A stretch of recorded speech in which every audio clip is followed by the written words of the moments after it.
How's it going, guys? My name is Amirulderulo and welcome back to my new video. So today's video I'm going to talk about Twitter. Yes, the most popular social media in the whole world.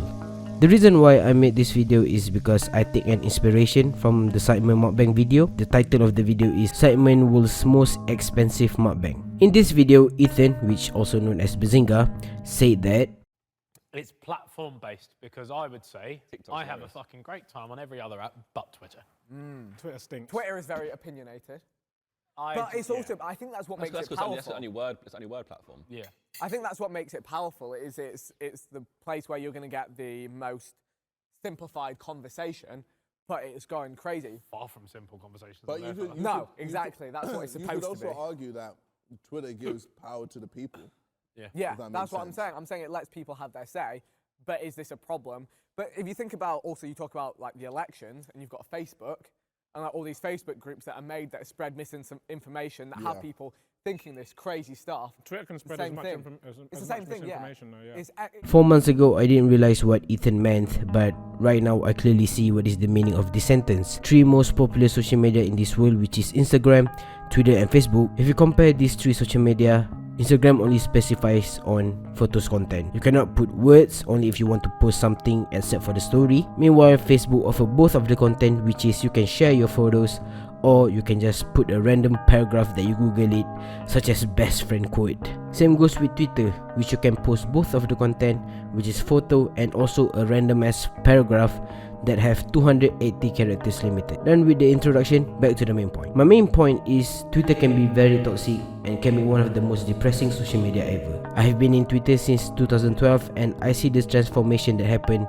between 2012 all the way to the current year, which is 2021. The first thing is the content of the tweet itself. Back in the day, most of the Twitter user probably didn't give a single shit about your content of the tweet.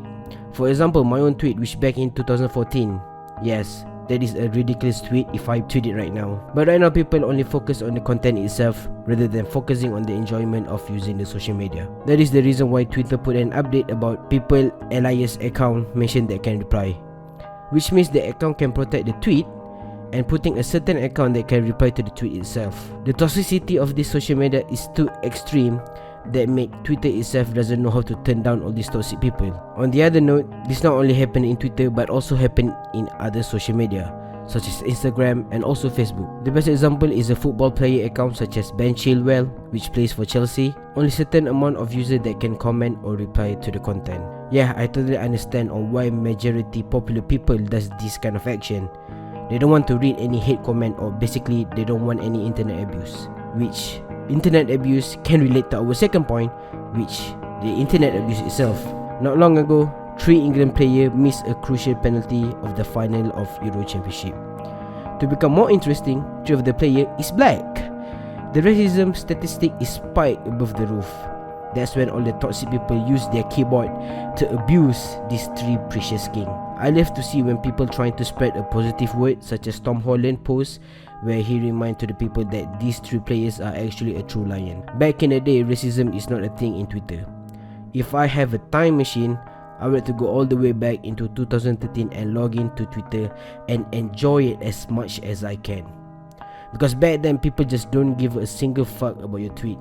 There's no backlash, there's no argument, and there is no hate speech in Twitter. I have been deleted my Twitter application more than 10 times for this year, because probably majority of them is because of football and also COVID cases. To be honest, that might be the best period that I have, because you know that you don't need to face all those toxic people in social media. The only effort that I put in Twitter is by retweet all the funny tweets, because I don't want my timeline is full with depressing content. Right now, the only good things that left in Twitter is when people promote other business and the current news that happen in this world. That's it for today's video. Peace.